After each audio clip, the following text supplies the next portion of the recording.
Reformasi. Silakan. Assalamualaikum warahmatullahi wabarakatuh. Salam sejahtera. Alhamdulillah nahmadu wa nusalli ala rasulihil karim. Saudara Rafizi, Timbalan Presiden, Naib-Naib, Susah Agung, rakan-rakan yang saya muliakan. Hari ini seperti biasa kita melakar sejarah. Kerana kita berhimpun untuk bertempur mendepani sistem yang kita anggap usang, yang tidak boleh menyelamatkan negara. Saya ucap tahniah kepada pasukan yang menyelenggarakan konvensyen ini. Ada kelainannya. Mendengar curahan hasrat hati nurani dari peringkat bawahan bahwa menyelamatkan negara bukan menyelamatkan pimpinan di atas. Kita sebut ini sejak era reformasi, bahawa politik ini bukan percaturan kuasa golongan elit atasan. Politik ini harus menjadi wahana untuk mengangkat martabat rakyat keseluruhannya. Dan saudara Rafizi menyentuh soal akar dan asas perjuangan kita. Rakan-rakan kita dalaman, apalagi di luar, yang menganggap parti ini kalau tidak menjadi parti Melayu, ia akan mengagalkan hasrat kita untuk memimpin dan meletakkan asas baru kepada negara. Tapi pimpinan kita yang lalu dan yang sekarang degil kerana mereka yakin masa depan negara ini terletak kepada orang Melayu dan Bumi Putra. Orang Cina, India, Iban, Kadazan, kita bersama rakyat yang boleh mampu mengangkat martabat rakyat dan negara ini. Pilihan raya ini saudara buktikan negara ini memerlukan rakyat dan pimpinan yang mau membela nasib mereka, bukan mengisi tembolok pemimpin-pemimpin dia berkuasa. Jadi apa peringatan-peringatan rakan-rakan kita, saya rasa sangat harus mengesankan. Pimpinan taklif, bertanggungjawab. Wala tashrif, bukan keistimewaan. Responsibility and not privilege. Negara ini rusak. Pemimpin silih berganti. Bukan satu kes, ratusan kes. Kerana bila jadi pemimpin, yang difikirkan ialah habuan untuk mereka dan sedikit untuk rakyat. Sebut saja agensi, sebut saja kementerian, TUDM, TLDM, pertanian, baja, malah kesihatan, dalam keadaan COVID, semuanya terpalit.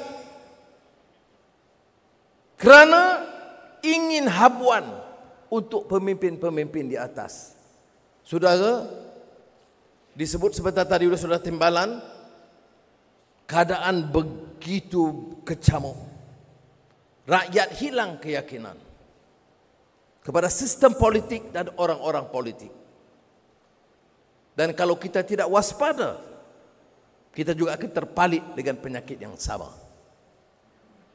Sebab itu peringatan niat atau nawaitu itu, ikhlas al-amal lillah, tak boleh kita kesampingkan.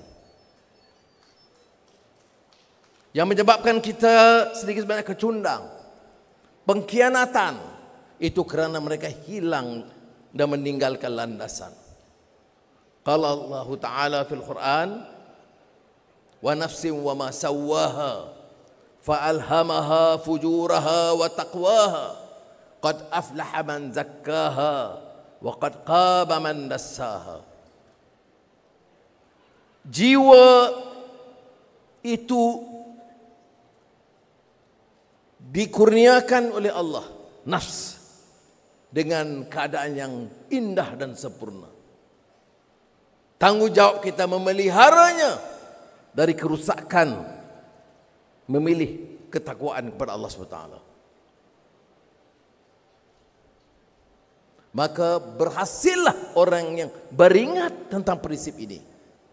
Jangan dalam keadaan simpang siur, kesibukan, perebutan melupakan kita untuk terus membersihkan jiwa kita dan ingat kepada nilai murni, nilai dan etika murni.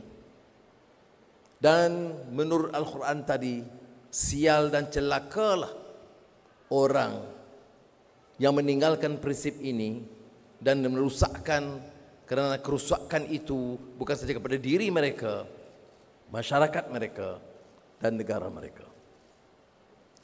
Kita dengar tadi saudara Rafizi dan pasukan JPRP dalam masa singkat melakar satu strategi dan juga pendekatan yang kita yakin boleh memenangkan melalui jentera yang lebih berkesan. Saya ucap terima kasih dan tahniah. Inilah parti, satu-satu partinya di negara kita, di mana pimpinannya ada, dan pimpinan itu mewakili dua generasi. Kalau orang tanya Anwar, apa kamu selesa dan lega?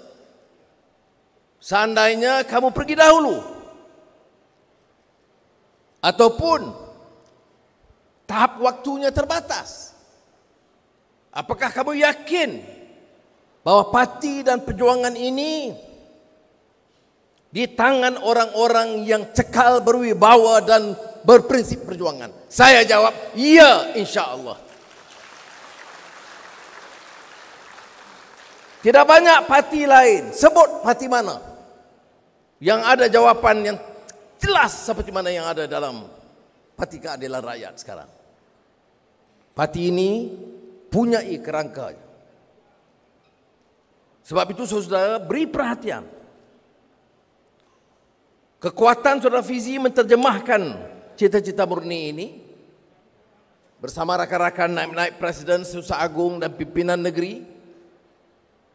Mereka akan terjemahkan prinsip dan matlamat murni.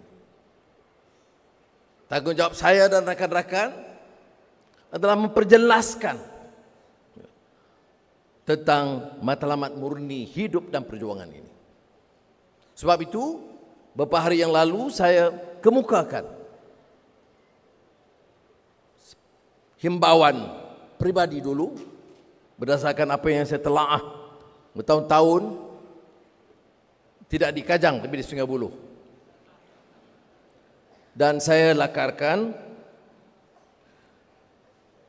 keperluan kita memahami semula prinsip-prinsip ini.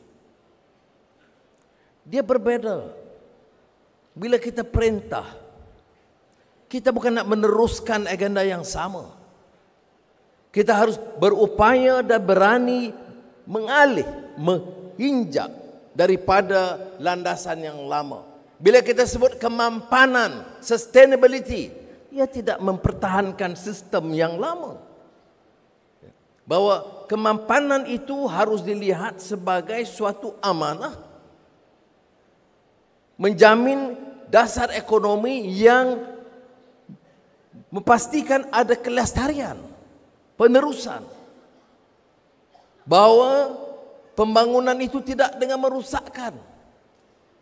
Tidak sambil membangun kita robohkan. Kita bangga dengan pembangunan, tetapi gaji dan upah pekerja begini. Orang hidup melarat, kos meningkat. Tapi kita bicara tentang kadar pertumbuhan.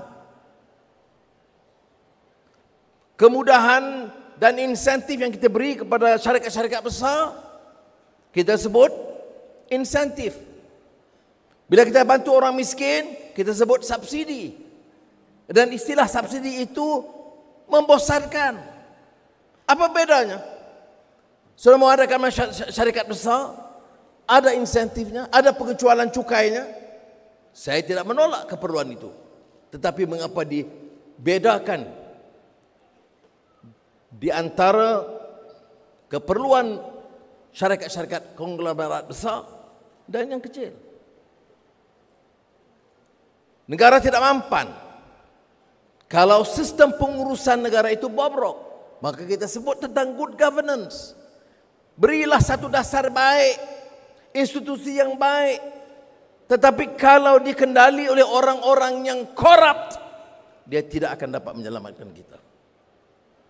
Sebab itu, intipati kepada perjuangan kita tidak boleh lari daripada sistem nilai dan etika.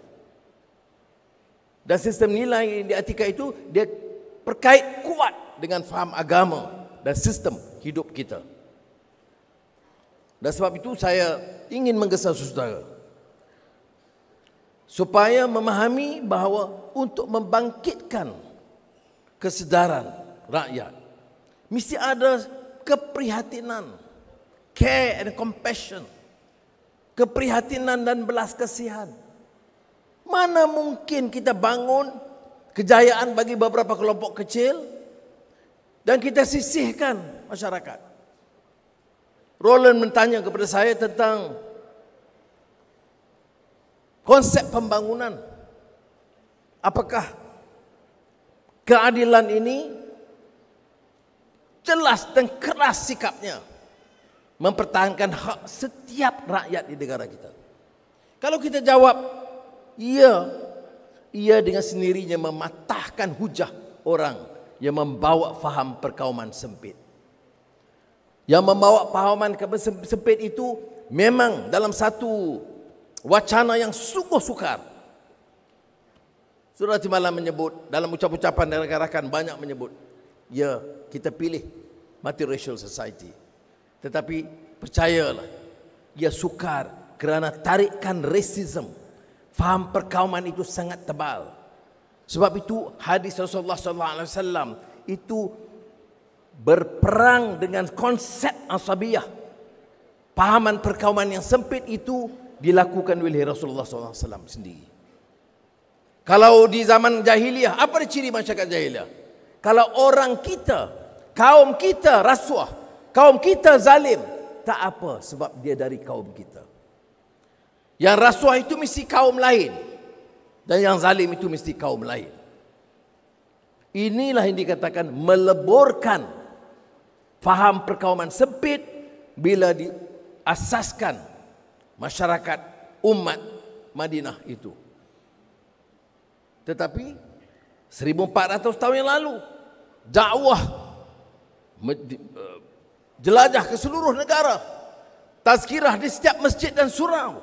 Tetapi kefahaman tentang apa arti keadilan, apa arti kemanusiaan, apa arti rahmah, itu masih tidak dapat diperjelas kerana terpukau dengan faham perkauman. Saudara, biar kita jelas dalam pilihan ini.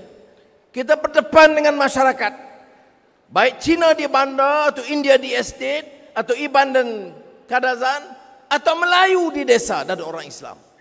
Bahawa atas keyakinan agama jugalah maka kita teruskan dengan konsep etika dan akhlak dan pembelaan kepada semua, termasuk orang-orang Melayu dan Islam sendiri. Kita mesti bergerak dengan yakin.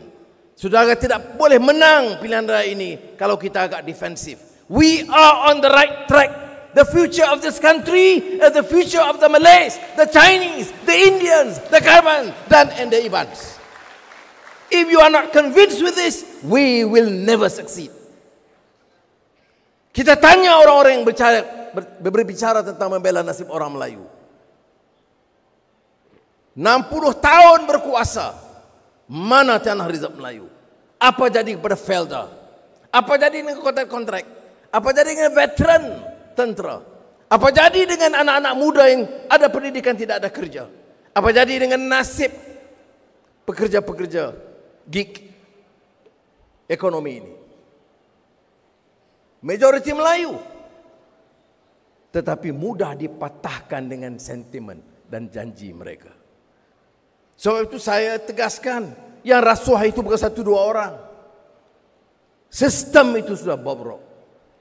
Sekarang ini kadang-kadang bila satu kes mantan Perdana Menteri dihukum, ada yang perasuah-perasuah besar berkata, ya, kami yang mula memukakan isu ini. Dia ini kepala dan bapa perasuah juga. Jadi jangan kita terpalit dengan fahaman yang sempit ini. Kita bawa bukan soal pribadi, bukan soal personal dengan Najib. Kita benci dengan kegiatan menggunakan kedudukan, memiskinkan rakyat dan memperkayakan diri mereka dan keluarga mereka. Dan untuk itu kita lawan tetap.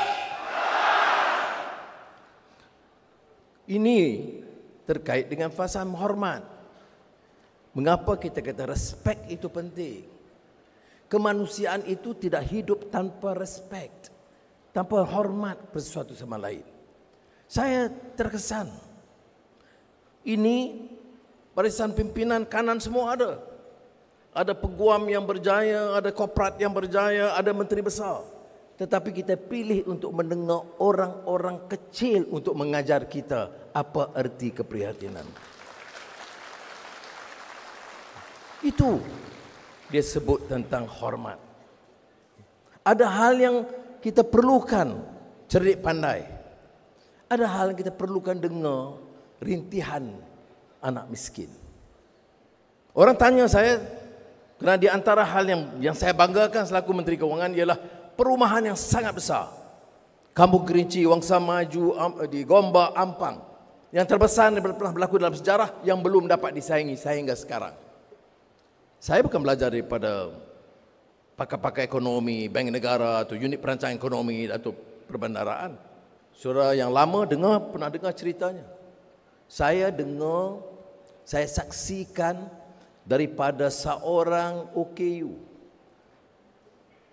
yang cacat pengucapannya, bisu. Namanya Ani. Duduknya, tinggal dia di Kampung Kerinci. Ibunya sakit tenat. Saya Menteri Kewangan. Pejabatnya gagah. Lift khas. Menteri Kewangan pada ketika itu punya lift khas ke pejabat dia. Kemudian, mana ada masa saya nak tengok, nak belik semua masalah rakyat. Ada telefon kepada pegawai di pejabat mengatakan, Berhormat, ada kematian di Kampung Kerinci. Oh, saya kata inna lillahi wa inna ilaihi raji'un. Bila kata dah, ini kata saudara. Kalau saudara, mesti saya tahu. Dia kata dia saudara. Bagi nama. Saya tidak tahu. Tapi kalau saya kata tak tahu, dia kata memang tak guna menjadi menteri. Tak mengaku adik-beradik. Minta-minta kamu menteri. Jadi saya kata okey. Saya pun hubungi ibu saya. Arwah Mak Yan. Saya bagi ini namanya sikit-sikit. Oh ya. 30-40 tahun dulu ada orang dari kampung ini. Dan kalau kampung Cotok Kun semuanya saudara. Tapi kita tidak ada hubungan. Dah lama tak ada kontak. Oh jadi okey. Saya pun bagi tahu kepada Azizah. Azizah, ada seorang Kampung Kerinci, dia sakit, tolonglah pergi tengok. Azizah pergi, dia menjangka orang ini dah sakit tenat. Bawa ke hospital, beberapa minggu Azizah dan staf hospital Universiti Melaya jaga. Ditakdirkan Allah SWT, 2 minggu lepas itu dia meninggal dunia. Inna lillahi inna ilaihi raji'un. Bila ibu dia meninggal dunia, kita nak bawa ambulans dari hospital ke Kampung Kerinci. Universiti Melaya ada 2 ambulans, satu rosak, satu dah pergi ke Seremban. Saya kata telefon di Bandaraya. Bandaraya pun ada 2 rosak, satu nak ke Rawang. Tapi jawapan pegawai, kalau menteri perlu, kita boleh tarik yang ke Rawang itu dan selesaikan masalah menteri. Saya kata dia orang yang mati di Rawang ni apa cerita? Jadi telefon beberapa tempat, akhirnya di tabung haji ada satu spare bawa. Sudah, saya masa itu Menteri Kewangan. pertumbuhan 9,5-10%. Kita ini gergasi atau tiger, Asian tiger. Bank Dunia menyebut Malaysia di antara East Asian Economic Miracle. Jadi pemimpin-pemimpin perasan semua. Tetapi saya tengok orang miskin di Kampung Kerinci nak dapat ambulan pun tak cukup, tak ada. Tentulah masa itu saya selesai dah ambulan ya. Tetapi saya petang itu pergilah ke Kampung Kerinci. Terima kasih kepada orang yang berkenaan yang menyelesaikan, dan anak yang bisu ini dan pekak OKU lah, dia tengok saya, dia tengok Azizah, dia bagi tahu orang dia tak mau duduk rumah dia, dia nak ikut. Dia bagi saya signal dia ini, mana yang Anwar, Azizah yang ini, okey. Kalau dia boleh teka untuk anak-anak saya Izzah macam mana, saya tak boleh bagi tahu sekarang. Dia marah Izzah. Jadi dia nak bawa dia balik ke rumah. Saya kata tak boleh, saya ada 6 anak. Jadi saya pun bincang dengan Azizah dengan anak-anak, okey. Jadi kita ambil dia. Saudara, dari mana saya belajar tentang perumahan? Saya tengok di Kampung Kerinci, 10 minit daripada perbendaharaan, 10 minit dari Menteri Kewangan yang gagah, yang catat pertumbuhan 9,5%. Tapi keprihatinanlah yang menyebabkan saya esoknya jam 10 pagi saya panggil ketua pengarah EPU, setiausaha ketua apa dia panggil, KSP, ketua setiausaha perbendaharaan, dan Governor Bank Negara. Saya kata, saya dah jadi Menteri Kewangan 2 tahun atau 1 tahun setengah, tak ada yang bagi tahu tentang masalah tepi ini. Jadi saya usulkan kita naik motorkar lalu ikut Kerinci. Jadi saya arahkan Governor Bank Negara, ketua pengarah unit ekonomi, dan juga ketua setiausaha perbendaharaan naik motorkar lalu. Jadi saudara, itu kenyataannya. Rumahnya teruk, paritnya kotor, tak ada pembersihan dan tidak ada pengawalan. Maka mulai tahun itu kita gunakanlah Gerakan Negara Saksa, projek perumahan rakyat terbesar yang pernah dilakukan di negara kita. Bermula di Kampung Kerinci. Moral of the story apa? Saya tidak belajar dari pakar ekonomi. Tentu kita harus belajar. Saya jangan kata jangan baca atau belajar. Saya tidak manfaatkan kemudian. Saya manfaatkan hati nurani, perhati dan rasa malu Menteri Kewangan yang gagah di Asia, yang menjadi Menteri Kewangan lah Asian of the Year, etc. Tetapi 10 minit daripada pejabatnya, beginilah nasibnya. Jadi saudara, kita mesti teruskan agenda ini. Kita kena ada rasa prihatin. Yang kita katakan tadi apa? Prihatin dan belas kasihan dan hormat. Kalau kita kat kesian saja, dia become welfare issue. No, dia ada right. Mengapa tak boleh dia ada decent housing? Tak boleh jamin education, access to quality education bagi anak-anaknya. Tak boleh jamin kemudahan rumah sakit dan hospital yang baik untuk ibu bapa dia tak kala sakit. Kita lihat tak kala masa Covid, ada satu sedikit ujian berselerak tarak, kemudahan tidak ada. Beli ubat komisen habis. Buat hospital kosnya melambung dan digunakan untuk komisen. Saya kata, saudara, tanpa kecuali. Jadi apa yang saya belajar, dan saya harap kita semua harus belajar, lihat di bawah. Ada sikap prihatin dan hormat setiap rakyat, kaya dan miskin, Islam atau Hindu atau Buddhis atau Kristian, sebagai anak-anak kita sendiri.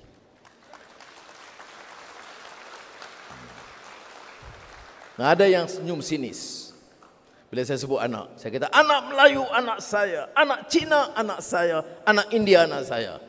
Izzah membawa anak Cina.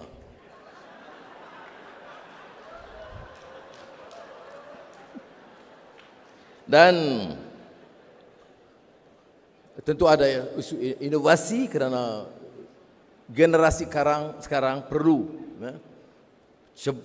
mencebur dalam bidang digital technology, AI, dan saudara jangan rasa bosan.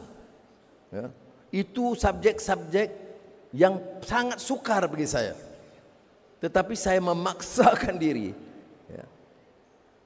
Pada ketika itu satu pasukan digital technologies, data scientist, yang bila kita mula perkenalkan DNA 23 dan kemudian juga tentang AI. Tetapi ini untuk masa depan kita. Dan saya akhiri dengan keyakinan. Kita kena bergerak dengan yakin. Kita dalam yang menjadi permasalahan kita setahun dan beberapa bulan lalu, kerana kita dah hilang keyakinan. Kita lupa bahawa kita bermula dengan zero. Dan tiap pilihan raya 2008, 2013, 2018 kita terus meningkat. Yang kurang hanya 4-5% sahaja. So terima kasih pada orang lama. Orang lama yang mengasaskan. Dan anak-anak muda saya sebut Fadlina, Adam, you nak turun tambah 5% tu lagi. Malu kalau anak-anak muda sekarang tidak sama dalam pertempuran mendepani untuk mendapat 5% yang masih kita perlukan. Jadi saudara, kita saksikan hari ini gabungan mantap seluruh kekuatan parti ini. Orang menunggu saja kalau ada suara-suara dan bibit keretakan. Tetapi saya tegaskan semula. Saya tahu keupayaan saya. Saya tahu usia saya. Nampak 45. Ya. Kerana selalu saya tolak. Hampir 11 tahun dalam penjara, saya tidak kira dimasukkan dalam senarai. Tetapi saya bersyukur kepada Allah SWT. Karena saya bukan saja yakin dengan perjuangan ini. Saya yakin dengan generasi penerus dalam keadilan ini. Jadi, saudara kena pulang dengan keyakinan. Keyakinan yang boleh membawa perubahan ini. Kumpulan kecil, fi'atin khalilatin, mampu mengalahkan yang besar, fi'ah kathirah, dengan keyakinan. Dengan keyakinan kita boleh merangka strategi yang lebih ampuh. Dan dengan keyakinan juga, insya Allah kita mendapat restu dan izin Allah SWT. Jadi saudara pulang dengan yakin. Saudara pulang dengan semangat untuk bekerja. Masalah orang politik ini, bicaranya panjang, kerjanya sedikit. Saudara harus pastikan turun ke bawah dan mula kerja. Jangan bagi alasan. Saya kadang mual. Saya beritahu kepada anak-anak muda, Adam, Fahmi sebelum dia dengar juga, Fadlina. Saya selalu pesan. Saya malas nak dengar masalah-masalah. Oh, anak muda tak ada minat politik. Dia lebih suka Justin Bieber. Dia lebih senang dengar Justin Bieber daripada Rafizi. So what? Saya masa saya muda masuk Universiti Melaya, saya Elvis Presley, Ricky Nelson, Neil Sedaka, siapa lagi? Bee Gees, The Beatles, Lata Mangeshkar. Okey, tentunya P. Ramlee Saloma. Tetapi itu tidak mengalih pandangan saya bila ada cetusan masalah. Dan bila kita bawa masalah kemiskinan, kelaparan tanah Hamid Tuah, masa itu yang mulanya mencetuskan 10-20 orang sahaja. Tapi anak muda sebaik saja tersentuh hati mereka, maka yang bangkit itu ribuan. Dalam semasa sekelip mata, dari 90% yang tidak berminat untuk politik, tetapi tersentuh bila dia tahu masalah kelaparan tanah. Dia tahu dan diperingatkan tentang masalah kemiskinan. Dia tahu negara dia dan hak dia dirompak oleh orang berkuasa. Dia bangkit menggugat sistem dalam negara ini. Ini tugas kita. Ini tugas kita, memberi pencerahan, mencetuskan semangat, menukis semangat, untuk mencungkil semangat untuk kita bergerak. Saudara, saya yakin. Yang yakin kekal. Yang tak yakin join pengkhianat. Jadi saya percaya yang yakin itu kekal. Yang yakin bertanggung jawab untuk membuktikan bahwa kita di landasan yang benar, dan yang khianat itu akan disumbat dan digulingkan oleh rakyat, bukan oleh kita. Jadi saya harap saudara bangkit dengan semangat baru ini. Saya bangga, Saudara Farid Rafizi dan seluruh pasukan. Saya alhamdulillah, saya hari ini masuk saja dewan, saya tenang dan happy sekali. Kerana saya yakin kita dalam landasan yang betul. Semoga Allah SWT merestui usaha kita. Reformasi. Lawan tetap. Lawan sampai. Membujur lalu melintang. Assalamualaikum warahmatullahi wabarakatuh.